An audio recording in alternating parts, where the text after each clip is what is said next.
الحمد لله نحمده ونستعينه ونستغفره ونستهديه ونعوذ بالله من شرور أنفسنا وسيئات أعمالنا من يهده الله فلا مضل له ومن يضلله فلا هادي له وأشهد أن لا إله إلا الله وأشهد أن محمدا عبده ورسوله أرسله بالهدى ودين الحق ليظهره على الدين كله ولو كره المشركون اللهم صل على محمد وعلى آل محمد كما صليت على إبراهيم وعلى آل إبراهيم إنك حميد مجيد اللهم بارك على محمد وعلى آل محمد كما باركت على إبراهيم وعلى آل إبراهيم إنك حميد مجيد أما بعد فإن خير الحديث كتاب الله وخير السنن سنن محمد صلى الله عليه وسلم وشر الأمور محدثاتها وكل محدثة بدعة وكل بدعة ضلالة وكل ضلالة في النار يا أيها الذين آمنوا اتقوا الله حق تقاته ولا تموتن إلا وأنتم مسلمون أعوذ بالله من الشيطان الرجيم من ذا الذي يقرض الله قرضا حسنا فيضاعفه له أضعافا كثيرة والله يقبض ويبسط وإليه ترجعون. പ്രിയമുള്ളവരെ, മുഅ്മിനായി ജീവിക്കണേ എന്ന് ഉണർത്തുകയാണ്. കഴിഞ്ഞ ഖുത്ബയിൽ നമ്മൾ കടത്തിന്റെ ഗൗരവത്തെ സംബന്ധിച്ചാണ് സംസാരിച്ചത്. രക്തസാക്ഷിക്ക് പോലും കടമൊഴിച്ചുള്ള പാപങ്ങൾ പൊറുക്കപ്പെടുമെന്നും ഇസ്ലാമിന്റെ ആദ്യകാലത്ത് കടമുള്ള ഒരാളുടെ ജനാസ കൊണ്ടുവരപ്പെട്ടാൽ റസൂലുള്ളാഹി പറഞ്ഞിരുന്ന സല്ലു അലാ സ്വഹിബിക്കും, നിങ്ങൾ നിസ്കരിച്ചു കൊള്ളുക മയ്യിത്തിനെ, എന്നെ നിസ്കരിക്കാൻ കിട്ടൂല എന്ന് പറയുന്നതായിരുന്നു എന്നൊക്കെയാണ് സൂചിപ്പിച്ചത്. ഇസ്ലാമിൽ നമ്മൾ മലയാളത്തിൽ കടം എന്ന് പറയുമെങ്കിലും അറബിയിൽ അതിന് രണ്ട് വാക്കുകൾ, രണ്ടും വ്യത്യാസമുണ്ട്. ഒന്ന് ഖർള് എന്ന് പറയും. ഖർള് ഒരു 1000 രൂപ കടമായി കൊടുത്ത് തിരിച്ചു വാങ്ങുക, ഇതിനെ ഖർള്. നമ്മുടെ നാട്ടിൽ സാധാരണ കടം എന്നെന്താണോ പറയുന്നത് ഖർള് എന്ന് പറയാം.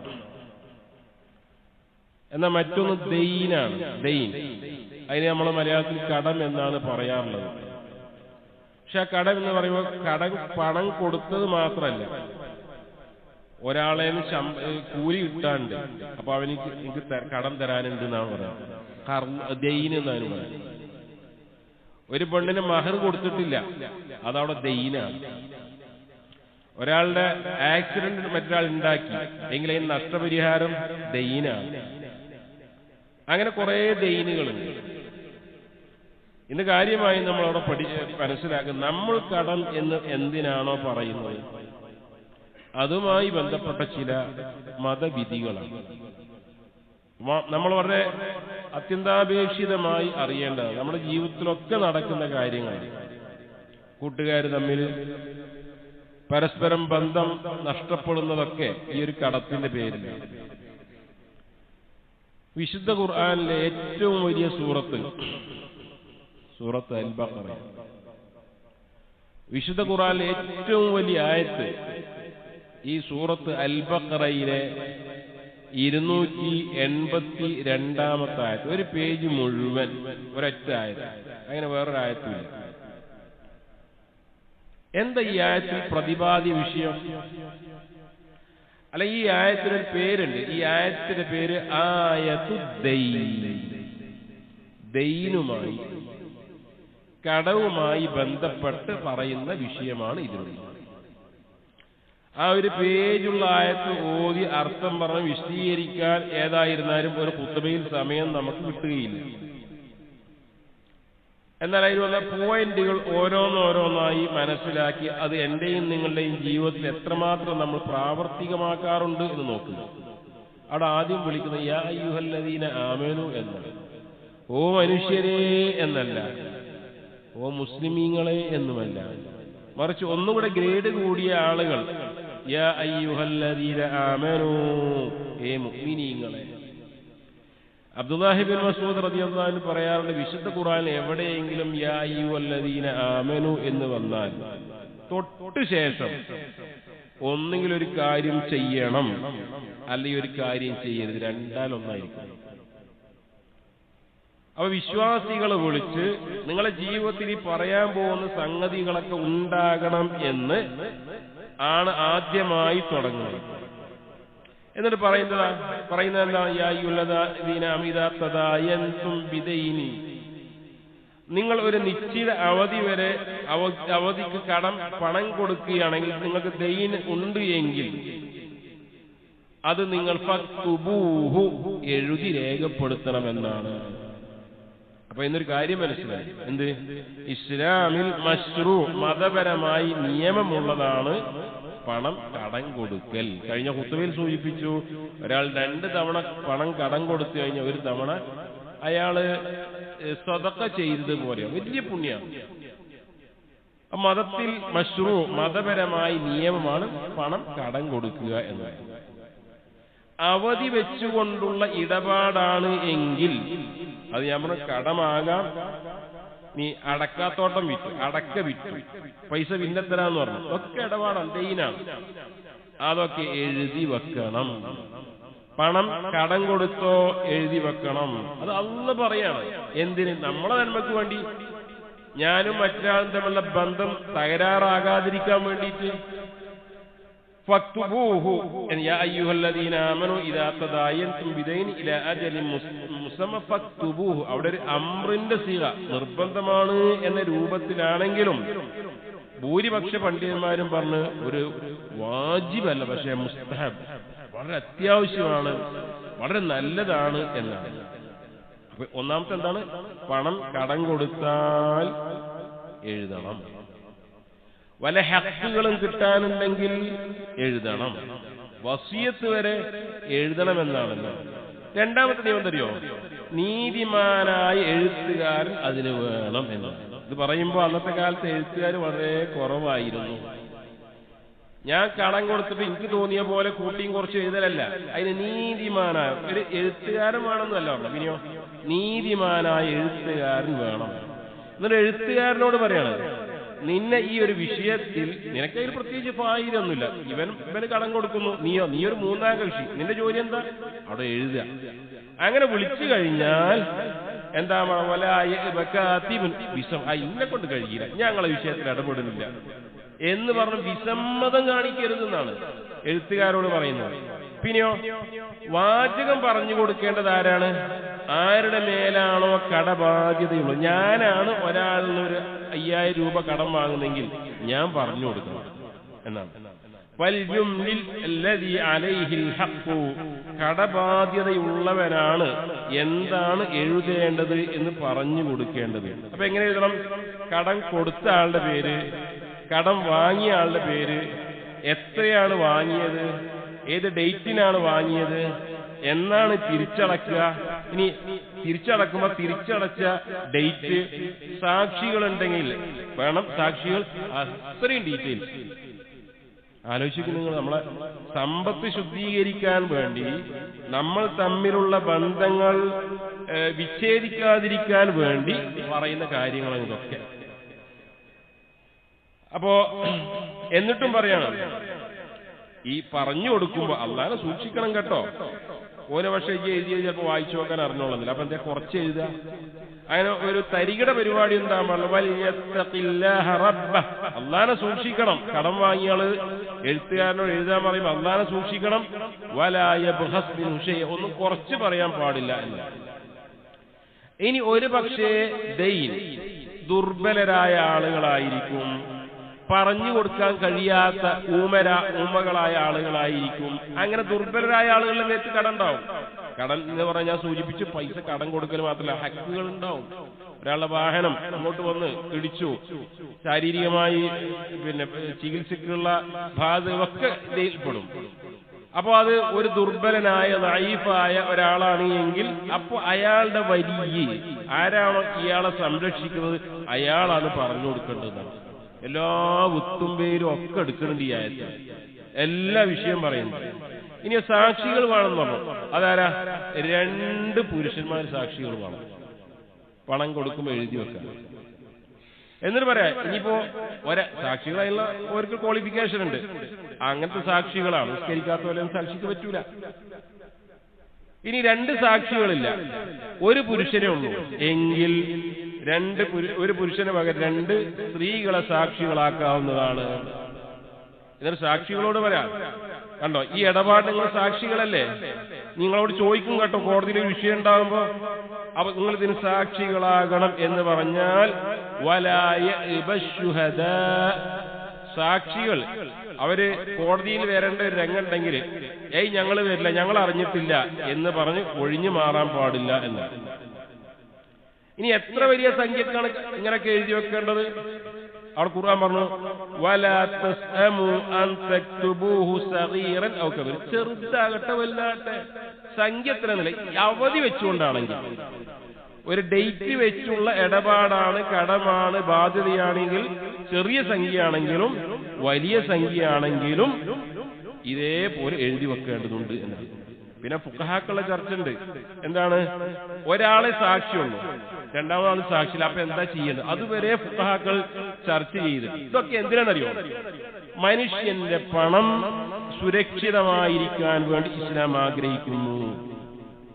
മനുഷ്യർ തമ്മിലുള്ള ബന്ധം ശക്തമായിരിക്കുവാൻ വേണ്ടി ഇസ്ലാം ആഗ്രഹിക്കുന്നു.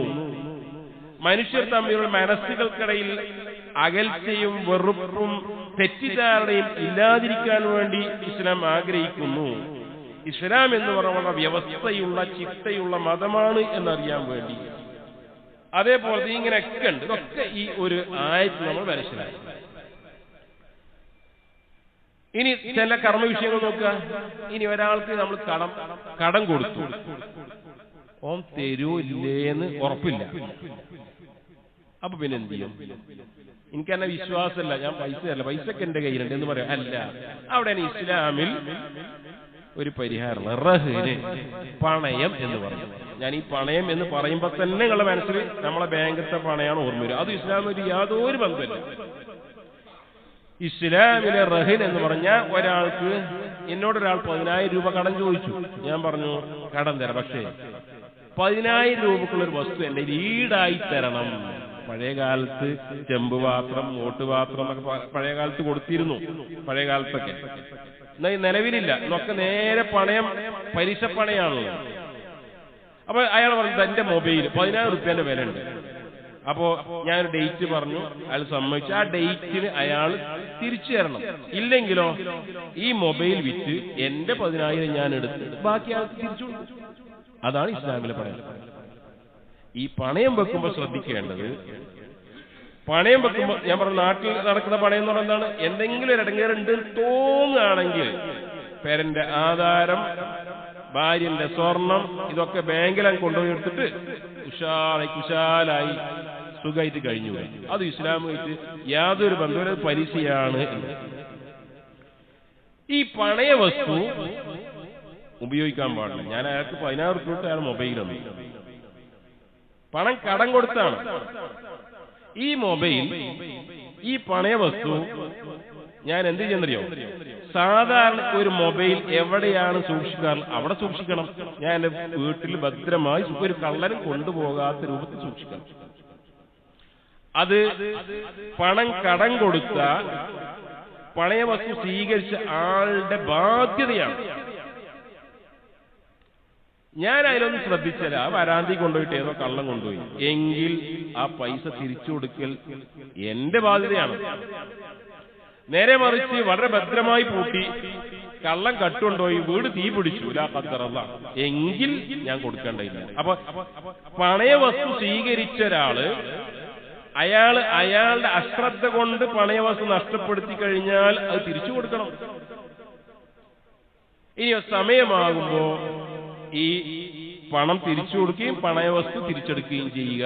ഒരു പൈസയും, ഒരു കലമാണ്, ഒരു ഓട്ടുപാത്രമാണ് പണയമായി കൊടുത്തെങ്കിൽ അതിൽ വെള്ളം കോരി വെക്കാൻ പോലും പണയം വാങ്ങിയാൽ പാടില്ല. ഇതാണ് ഇസ്ലാമിലെ ആ വിഷയത്തിലെ ചിട്ട. അപ്പൊ സ്വാഭാവികമായിട്ട് നമ്മുടെ നാട്ടിൽ ഇപ്പോ ചെറുപ്പക്കാരും ഗൾഫിൽ വരുന്ന ആൾക്കാരൊക്കെ ചെയ്യുന്നൊരു പരിപാടി, രണ്ടു കൂട്ടരി ഒന്ന് സുഖം കൊടുക്കുന്ന അവസ്ഥ. ഒരാൾക്കൊരു കാറ് വേണം, അത് അവന്റെ വീട്ടിലുണ്ട്, അവനൊരു 2 ലക്ഷം ഉറുപ്പിയും വേണം. അവ പറയാണ് ആ 2 ലക്ഷം കൊണ്ടാ ഈ പോണവരെ ഗൾഫിക്ക് പോണ ഈ മൊബൈൽ പിന്നെ കാർ ഉപയോഗിച്ചോ. അതിന് ചിലപ്പോ കാറായിരിക്കും, ചിലപ്പോ വീടായിരിക്കും, ചില സ്ഥലങ്ങളിലൊക്കെ അതിന് ഒറ്റിക്ക് കൊടുക്കുക എന്നാണ് പറയുന്നത്. ഒറ്റിക്ക് കൊടുക്കുക അത് ഹറാം ആണ്. അത് ഹറാം ആണ്. എന്തുകൊണ്ട്? കുല്ലു ഖർലിൻ ജറ നഫഅൻ ഫഹുവ റിബ. ഇസ്ലാമിൽ ഒരു ഖാഇദയാണ്. ഒരാൾ ഒരു വസ്തു, ഒരു കടം കൊടുത്തിട്ട് 2 ലക്ഷം കടം കൊടുത്താണ്, അതിന് പകരമായി എത്ര ചെറുത് കിട്ടിയാലും, സമ്മാനമെന്നോ പാരിതോഷികമെന്നോ പ്രത്യുപകാരമെന്നോ എന്ന് പറഞ്ഞ് എന്ത് കിട്ടിയാലും അത് റിബ, പലിശ. ഞാൻ 2 ലക്ഷം കൊടുത്തു, ഓനെന്താന്ന് 2 മാസം 3 മാസം 4 മാസം എനിക്ക് ഉപയോഗിക്കും, അവരെ കാറ് തന്നു. അത് ആ ഇടപാട് ഹറാമാണ്. പണയത്തെ കുറിച്ച് പറയുമ്പോൾ അതും കൂടെ നമ്മൾ മനസ്സിലാക്കണം. പിന്നെ കടവുമായി ബന്ധപ്പെട്ട് ചില ആള് കടം കൊടുത്തിട്ടുണ്ടാവും. അപ്പൊ പിന്നെ ഓന്റെയൊക്കെ നീ കിട്ടൂല, ഉറപ്പിച്ചു. അപ്പൊ ഇയാൾക്ക് സക്കാത്ത് കൊടുക്കാനായിട്ട്, ഉദാഹരണം ഞാൻ ഒരാൾക്ക് ഒരു 10,000 റുപ്യ കൊടുത്തിട്ടുണ്ട്, എനിക്ക് സക്കാത്ത് കൊടുക്കാം, എനിക്കൊരു 20,000 റുപ്യ ഈ വർഷം സക്കാത്ത് കൊടുക്കാനുണ്ട്. അപ്പൊ ഞാൻ എന്ത് വിചാരിക്കുന്നത്, 10,000 കൊടുത്താൽ മതി, മറ്റു 10 ആ 10 ഞാൻ ഇന്നയാൾക്ക് 10,000 റുപ്യ മുമ്പ് കടം കൊടുത്തില്ലല്ലേ, അത് ഇനി സക്കാത്തുകൾ നീക്കി. ഞാൻ പറയുന്നതൊക്കെ ശ്രദ്ധിക്കണം, നന്നായി ശ്രദ്ധിക്കണം. കർമ്മശാസ്ത്ര വിഷയമാണ്, നമ്മുടെ ജീവിതവുമായി ബന്ധപ്പെടുന്ന വിഷയമാണ്. എന്താ ചെയ്ത് 20,000 സക്കാത്ത് കൊടുക്കാണ്ട്, എന്നാൽ ഒരാളെ എനിക്ക് 10,000 റുപ്യ ഇങ്ങോട്ട് തിരിച്ചു തരാനുണ്ട്. ആ സമയത്ത് ഞാൻ എന്ത് ചെയ്യാം, 10,000 മാത്രം സക്കാത്ത് കൊടുക്കും, ബാക്കി 10 അത് പണ്ടൊരാൾക്ക് ഞാൻ ഇന്നാള് 10,000 റുപ്യ കടം കൊടുത്തില്ല, അത് സക്കാത്തുകൾ വരവ് വെക്കുക, അത് പറ്റൂല, അത് പാടില്ല. എന്തുകൊണ്ട്? നമ്മൾ ആ കർമ്മം ചെയ്യുന്ന സമയത്ത് അയാൾക്ക് 10,000 രൂപ കൊടുത്ത സമയത്ത് അവൻ നീയത്തെന്തായിരുന്നു, കടം കൊടുത്തതാണ്, തിരിച്ചു കിട്ടണം. അയാളോട് ഇഹ്സാൻ, ഒരു കാരുണ്യം, നന്മ ചെയ്തതാണ്. അവിടെ ഒരിക്കലും സക്കാത്ത് അല്ല നീയത്ത്. സക്കാത്ത് തിരിച്ചു കിട്ടൂല എന്ന് കണ്ടപ്പോ തോന്നിയതാണ്. അപ്പൊ അങ്ങനെ ഒരു തന്ത്രം അതിന് നടക്കാൻ പാടില്ല. തിരിച്ചു കൊടുത്തത് പിന്നെ കടം കൊടുത്തത് സക്കാത്തായി പരിഗണിക്കാൻ പാടില്ല. ഇനി ഒരു മസല കൂടി, ആ മസല പറയണോ എനിക്കറിയില്ല, പക്ഷേ ഒരു വിഷയത്തിനെ പൂർത്തീകരണത്ത് പറയലാണ്, അത് കൃത്യമായി കേൾക്കുകയും വേണം. ഒരാൾ മറ്റൊരാൾക്ക് പണം കടം കൊടുത്താൽ തിരിച്ചെത്ര അതേ തുക, 1 ഉറുപ്യ അധികം ആവശ്യപ്പെട്ടു കഴിഞ്ഞാൽ അതാണ് റിബ, പലിശ. ഞാൾക്ക് നാളെ കടം തന്നില്ല, ഒരു കാൽച്ചായ വാങ്ങി തന്ന ആ കാൽച്ചായ റിബ, പലിശ. ഇതാണ് കടം കൊടുക്കുന്ന ആൾ ഒന്നും ആവശ്യപ്പെടാൻ പാടില്ല. എന്നാൽ കടം തിരിച്ചു കൊടുത്തപ്പോ ഈ 10,000 കൊടുക്കേണ്ട ആളാണ് 10,500 റുപ്യ അധികം കൊടുത്തു, അത് പലിശയല്ല. ഞാൻ പറയുന്നത് തെറ്റിദ്ധരിക്കരുത്, അത് പലിശയല്ല. കാരണം എന്താണ്, കൊടുത്ത ആൾ ആവശ്യപ്പെട്ടിട്ടല്ല. അല്ലെങ്കിൽ നാട്ടിൽ അങ്ങനെ ഒരു സമ്പ്രദായം ഇല്ല. ഏത് 1000 റുപ്യ കൊടുത്താല് പലിശ ഒന്നല്ല, എന്നാലും ഒരു നല്ല നിലക്ക് ഒരു 50 റുപ്യ 100 റുപ്യ കൂടി തിരിച്ച് അധികം തരും. അങ്ങനെ ഒരു വ്യവസ്ഥ നാട്ടിലുണ്ടെങ്കിൽ ഒരു കാരണവശാലും കൊടുക്കാൻ പാടില്ല. പണം കൊടുത്ത ആള് പറഞ്ഞിട്ടില്ല, നാട്ടിൽ അങ്ങനെ ഒരു പ്രചരണം ഇല്ല, ഒന്നുമില്ല. പക്ഷെ തിരിച്ചു കൊടുത്തപ്പോ എന്തറിയോ, ഏതായാലും അയാള് നല്ലൊരു ഗുണം ചെയ്തല്ലെങ്കിൽ ഒരു 500 റുപ്യ ഞാൻ അധികം കൊടുക്കുകയാണ് എന്ന് പറഞ്ഞാൽ അത് പലിശയല്ല. അത് ഈ വിഷയം മനസ്സിലാക്കാൻ വേണ്ടി പറഞ്ഞാണ്. ഇനി ആ സുന്നത്ത് ഇപ്പോൾ ആരും കൊണ്ടുവരണ്ട. ഏത് ആരെങ്കിലും പണം തിരിച്ചു കൊടുക്കുമ്പോൾ അധികം കൊടുക്കണ്ട. എന്തിനെന്നറിയോ, അത് പിന്നെ കുറച്ച് കഴിയുമ്പോൾ നാട്ടിൽ അങ്ങനെ ഒരു സമ്പ്രദായമാണ്. അത് പിന്നെ പരീക്ഷയിലേക്ക് എത്തും. പക്ഷെ വിഷയത്തിന്റെ പൂർത്തീകരണത്തിന് ഞാൻ അത് പറഞ്ഞു. ആ വിഷയത്തിൽ ഇമാം മുസ്ലിം റിപ്പോർട്ട് ചെയ്യുന്ന ഹദീസുകൾ മനസ്സിലാക്കാൻ സാധിക്കും. അതേപോലെ തന്നെ വളരെ പ്രധാനപ്പെട്ട വിഷയം, എന്താണോ കടം വാങ്ങിയത് അതാണ് തിരിച്ചു കൊടുക്കേണ്ടത്. എന്താണോ കടം വാങ്ങിയത് അതാണ് തിരിച്ചു കൊടുക്കേണ്ടത്. മനസ്സിലായിട്ടുണ്ടാകും? ഒന്നുകൂടെ മനസ്സിലായി. നിങ്ങൾക്കൊരു സാമ്പത്തിക ടൈറ്റ് ഉണ്ടായ സമയത്ത് കുടുംബത്തിൽ നിന്നോ ബന്ധത്തിൽ ആരിൽ നിന്നോ ആട്ടെ കുറച്ച് സ്വർണം വാങ്ങി, ഒരു 10 പവൻ വാങ്ങി വിചാരിച്ചോളൂ. പിന്നീട് നിങ്ങൾ തിരിച്ചു കൊടുക്കുമ്പോ കൊടുക്കേണ്ടത് പൈസയല്ല, ഒരിക്കലും. നിങ്ങൾ തിരിച്ചു കൊടുക്കേണ്ടത് എന്താണോ വാങ്ങിയത് അത് സ്വർണം തന്നെ തിരിച്ചു കൊടുക്കും. സ്വർണം വാങ്ങിയിട്ട് പണം തിരിച്ചു കൊടുത്താൽ, അല്ലെങ്കിൽ പണം വാങ്ങിയിട്ട് സ്വർണം തിരിച്ചു കൊടുത്താൽ ചിലപ്പോ സ്വർണത്തിന് കൂടും, ചിലപ്പോ പണത്തിന് പിന്നെ കുറയും, ഒക്കെ ഉണ്ടാവും. അത് റിബൻ നസീഅ, കാലതാമസത്താലുള്ള പലിശ എന്ന് പറയുന്ന ഒരു പലിശ ഇസ്ലാമിലുണ്ട്. ഇബ്നു അബ്ബാസ് റളിയല്ലാഹു അൻഹുവിന്റെ അഭിപ്രായം അതാണ് യഥാർത്ഥ പലിശ എന്നാണ്. അത് പലിശയാണ്. അപ്പൊ നിങ്ങൾ ഒരാളിൽ നിന്നും ഒരു 5 പവൻ 10 പവൻ സ്വർണം, ഒരു സാമ്പത്തിക ടൈറ്റ് ഉണ്ടായപ്പോ സ്വർണമാണ് വാങ്ങിയതെങ്കിൽ സ്വർണത്തിന്റെ വില കൂടിയാലും ശരി കുറഞ്ഞാലും ശരി എന്തെന്നെ സംഭവിച്ചാലും ശരി തിരിച്ചു കൊടുക്കുമ്പോൾ, അപ്പൊ കൊടുക്കുമ്പോ നിങ്ങൾ പൈസയല്ല കൊടുക്കേണ്ടത്, സ്വർണമാണ്. ഇനി പൈസയാണ് വാങ്ങിയതെങ്കിൽ തിരിച്ചു കൊടുക്കുമോ പൈസയാണ്, സ്വർണമല്ല കൊടുക്കേണ്ടത് എന്ന് മനസ്സിലാക്കി. ഇതിലൊക്കെ വിവരമില്ലാത്തതുകൊണ്ട് കുറെ പ്രശ്നങ്ങൾ സമൂഹങ്ങളിൽ നടന്നു വരുന്നുണ്ട് എന്ന് നമ്മൾ മനസ്സിലാക്കണം. അതേപോലെ തന്നെ പണം കടം വാങ്ങി തിരിച്ചു കൊടുക്കാനുള്ള അവസ്ഥയൊക്കെ ഉണ്ട്. പക്ഷെ നമ്മൾ പറയാണ് ഓനിപ്പോ അങ്ങനെ കൊടുക്കണ്ട, ഓൻ അത്ര വലിയ ടൈറ്റ് ഒന്നും, ഭയങ്കര പൈസക്കാരനാണ് എന്ന് പറഞ്ഞ് നമ്മളെ കയ്യിൽ കാശുണ്ടായിട്ടും തിരിച്ചു കൊടുക്കാനുള്ള സമയമായിട്ടും അത് കൊടുക്കുന്നില്ല. എന്താ മാനദണ്ഡം? ഓനിപ്പോ നമ്മളെ ഈ പൈസ കിട്ടിയിട്ട് ആവശ്യം, ഓൻ വലിയ പൈസക്കാരനാണ് എന്ന് പറഞ്ഞ് തിരിച്ചു കൊടുക്കാതിരുന്നാൽ റസൂൽ പറഞ്ഞു, മത്ലിൽ ഗനിയ്യി ദുൽമുൻ, സമ്പന്നനായ വ്യക്തിയുടെ കടം തിരിച്ചടക്കുന്നതിൽ കാലതാമസം വരുത്തൽ അന്യായമാണ്. കൊടുക്കാൻ ടൈമായോ ആയി, പൈസ ഉണ്ടോ ഉണ്ട്, എന്താ കൊടുക്കാത്ത? ഓൻ വലിയ പൈസ, ഓനിപ്പോ അത് കിട്ടിയിട്ട് വേണം, അത് കുറച്ചിട്ട് കൊടുക്കും. അത് ദുൽമാണ്. പരലോകത്തെ ഇരുട്ട് അന്ധകാരമായി വരും. അത് ചിലപ്പോഴൊക്കെ ചില വലിയ മാർക്കറ്റുകളിലോ കടകളിലൊക്കെ ചെല്ലുമ്പോ ചില സെയിൽസ്മാൻമാരുണ്ടാവും ഇങ്ങനെ പഞ്ചപാവം പോലെ നിൽക്കണം. എന്താ ആ ബില്ലിന് സാധനം കൊടുത്തു പൈസ അടിച്ചു തരാനായി, അപ്പൊ കടക്കാരിങ്ങനെ നിൽക്കന്നെ, കടക്കാരൻ കൊടുക്കൂല. ഇവന്റെ എല്ലാ തിരക്കും കഴിഞ്ഞിട്ട് അതുവരെ ഈ സാധു ഇങ്ങനെ നിൽക്കുന്നു. അതൊക്കെ അതിന്റെ ദുൽമിന്റെ ഭാഗമാണ് എന്ന് നമ്മൾ മനസ്സിലാക്കണം. അതേപോലെ തന്നെ ഇങ്ങനെ കുറെ കാര്യങ്ങൾ കടവുമായി ബന്ധപ്പെട്ട കുറെ മസാലകൾ, അത് എന്റെയും നിങ്ങളുടെയൊക്കെ ജീവിതത്തിൽ സാധാരണ കണ്ടുവരുന്നു. അതൊക്കെ ക്ലിയർ ആയാൽ മാത്രമേ നമ്മൾ സമ്പത്ത് ശുദ്ധിയാകൂ. കടമുള്ള ആളിനെ നിസ്കരിച്ചില്ല എന്ന് പറയുമ്പോൾ ഈ മസാലകളൊക്കെ നിങ്ങളുടെ മനസ്സിലുണ്ടാകണം. രക്തസാക്ഷിക്ക് എല്ലാം പുറത്തു കൊടുക്കപ്പെടും, കടമൊഴിച്ചെന്ന് പറയുമ്പോൾ ഈ മസാലകളൊക്കെ നമ്മളെ മനസ്സിലുണ്ടാകും. അത്ര ഗൗരവമാണ് ഇത്. അറിയണം, പഠിക്കണം, മനസ്സിലാക്കണം. അല്ലാഹു അനുഗ്രഹിക്കുമാറാണ്.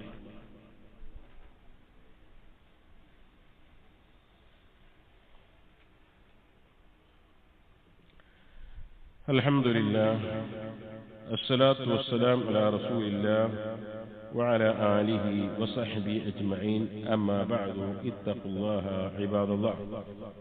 അല്ലാഹുവിനെ സൂക്ഷിക്കണേ എന്ന് ഒരിക്കൽ കൂടി ഓർമ്മിപ്പിക്കുക. അല്ലാഹു ഇഷ്ടപ്പെടുന്ന, അല്ലാഹുവിനെ സ്നേഹിക്കുന്ന യഥാർത്ഥ മുഅ്മിനീങ്ങളിൽ അല്ലാഹു സുബ്ഹാനഹു വ തആല നമ്മെ എല്ലാവരെയും ഉൾപ്പെടുത്തുമാറാകട്ടെ. ദൈനുമായി ബന്ധപ്പെട്ട ചില കർമ്മശാസ്ത്ര വിധികൾ, അത് നമ്മുടെ ജീവിതവുമായി അഭേദ്യമായി ബന്ധമുണ്ട് എന്നതുകൊണ്ടാണ് നമ്മളിവിടെ സൂചിപ്പിച്ചത്. അതേപോലെ ഒരു മസാലയാണ്, കുറച്ചൊക്കെ പൈസ കയ്യിലുണ്ടാവും. അപ്പൊ ഇങ്ങനെ നോക്കി എവിടെ ഇത് നിക്ഷേപിക്കുക, എവിടെ കൊണ്ടുപോയി ഇടുക, ആരെ കയ്യിലെ കൊടുക്കുക, എങ്ങനെ ലാഭം കിട്ടുക, എന്നിട്ട് എവിടെയെങ്കിലും കൊണ്ടുപോയി കൊടുക്കും. കുറെ കഴിഞ്ഞിട്ട് ഈ കമ്പനി അല്ലെ എവിടെയാണ് കൊണ്ടുപോയി പൊട്ടും. പിന്നെ കൊടുത്ത ആളെന്താ പറയുന്നത്, ഞാൻ ഓന് കടം കൊടുത്തതാണേ, എനിക്ക് അതിന്റെ ലാഭവും വേണ്ട, ഞാൻ അതിനെ നഷ്ടവും അറിയില്ല, എനിക്ക് ഇതിന്റെ മുതൽ കിട്ടിയാൽ മതി, പൊതുവെ കണ്ടുവരുന്നു. നേരെ മറിച്ച് ഇത് വളരെ അഭിവൃദ്ധിപ്പെട്ടിട്ടാണെങ്കിലോ മാസം മാസം ഒരു സംഖ്യ കിട്ടും, ഭയങ്കര സന്തോഷിക്കാനാണ്. അപ്പൊ എന്തൊരു ഏർപ്പാട് ചെയ്യുമ്പോഴാദ്യം നമ്മളെ മനസ്സിനെ ബോധ്യപ്പെടുത്തി ഇതെന്താണ്, ഞാൻ ഓന് സമ്മാനമായിട്ട് കൊടുത്താണോ, ഞാനൊരു സംഭാവനയായി കൊടുത്താണോ, ഞാനൊരു കടമായി കൊടുത്താണോ, അല്ല അവന്റെ കച്ചവടത്തിൽ ഒരു ചെറിയ പാർട്ട്ണർഷിപ്പ് എന്നുള്ളത് ചേർന്നതാണോ, ഇത് തുടക്കത്തിലേ എന്ത് ഇരു കൂട്ടർക്കും അറിയണം. അതില്ലാത്തതുകൊണ്ടാണ് എനിക്കെന്റെ ലാഭവുമാണ് നഷ്ടം എന്ന് മുതൽ കിട്ടിയത്. സത്യത്തിലോ എന്താ ചെയ്ത് സ്വർണ്ണക്കടയിലോ മറ്റേതെങ്കിലും സ്ഥാപനത്തിലോ ചില വ്യക്തികളുടെ കയ്യിൽ കൊടുത്ത് ഈ സ്ഥല കച്ചവടക്കാരുടെ കയ്യിലൊക്കെ അങ്ങനെ കൊടുത്തിട്ട് മാസം മാസം അങ്ങനെ കിട്ടാൻ ഭയങ്കര സംതൃപ്തി. പക്ഷെ വാങ്ങിയ ആള് പറയാം ആ കച്ചവടം അത് നമുക്ക് പൊളിഞ്ഞത്, അത് ഭയങ്കര നഷ്ടം പറ്റി, നിന്റെ മുതലും കൊണ്ടാ. ഇവിടെ നമ്മൾ മനസ്സിലാക്കണം, കച്ചവടമാണോ കച്ചവടത്തിൽ ലാഭം ഉള്ളതുപോലെ തന്നെ നഷ്ടവും ഉണ്ട് എന്ന് മനുഷ്യന്മാരറിയണം. വെറും ലാഭം മാത്രമല്ല, കച്ചവടത്തിൽ നഷ്ടം ഉണ്ടാവും ഇന്നത്തെ കാലത്ത് പ്രത്യേകിച്ച്. അപ്പൊ അവിടെ എഴുതണം, നീ ഇത്ര സംഖ്യയാണ് തന്നത്, അത് നമ്മുടെ ഈ സംരംഭത്തിന്റെ ഇത്ര ശതമാനമാണ്, ഒരു 20% വിചാരിക്കുക. അപ്പോ മാസം മാസം ലാഭത്തിന്റെ 20% നിനക്കുണ്ടായിരിക്കും. ഇനി അതല്ല നഷ്ടമാണ് എങ്കിൽ ആ 20% നഷ്ടവും നീ വഹിക്കേണ്ടി വരും. അപ്പൊ നിന്റെ തന്ന മുതലിൽ നിന്ന് ഇത്ര കുറവുണ്ടാവും. അതാണ് കച്ചവടം. അപ്പൊ ഇങ്ങനെ പലരും ചെയ്യുന്നത്, ഒരു പൈസ കുറച്ചിട്ട് കൊണ്ടുപോയി കൊടുത്തിട്ട് പിന്നെ നഷ്ടമാണെന്ന് കാണുമ്പോ ഞാൻ കച്ചവടത്തിൽ ചേർന്നു, ഞാൻ പാർട്ണർഷിപ്പ്, ഞാൻ അവരെ സഹായിച്ചതാണ്, കടം കൊടുത്തതാണ്, തിരിച്ചു കിട്ടിയാൽ മതി എന്റെ മുതൽ എന്ന് പറയുന്നത് അവരെ നീയത്തനുസരിച്ച് ആയിരിക്കും അത് എന്നാണ്. അതിനൊക്കെ ഇതൊക്കെ രേഖപ്പെടുത്തണം എന്ന് പറയുന്നത് തർക്കമില്ലാതിരിക്കാൻ വേണ്ടി. എത്ര നല്ല ബന്ധങ്ങൾ ഉണ്ടായിരുന്ന, കുടുംബ ബന്ധങ്ങളും സ്നേഹബന്ധങ്ങളും പ്രാസ്ഥാനിക ആദർശ ബന്ധം ഉണ്ടായിരുന്ന ആൾക്കാരൊക്കെ തെറ്റിപ്പിരിയുന്നറിയോ? ഇതേപോലെ ചില ഉദാഹരണങ്ങളൊക്കെ. കച്ചവടം തുടങ്ങി തെറ്റിപ്പിരിയ, നഷ്ടം വരുമ്പോ എനിക്ക് എന്റെ മുതൽ കിട്ടിയാൽ മതി, അങ്ങനെ ഓരോരുത്തരും മുതൽ കിട്ടിയാൽ മതി. പിന്നെ ഈ നഷ്ടം ആരെ വഹിക്കുക? കച്ചവടമാകുമ്പോ നഷ്ടം ഉണ്ടാവില്ലേ, അതാര് വഹിക്കും? ഇതിനു മുമ്പിൽ ആദ്യം ഇറങ്ങിയ വ്യക്തിയോ? അങ്ങനെയൊന്നും ഇസ്ലാമിലില്ലല്ലോ. അപ്പോ അതും നമ്മൾ മനസ്സിലാക്കേണ്ടതുണ്ട്.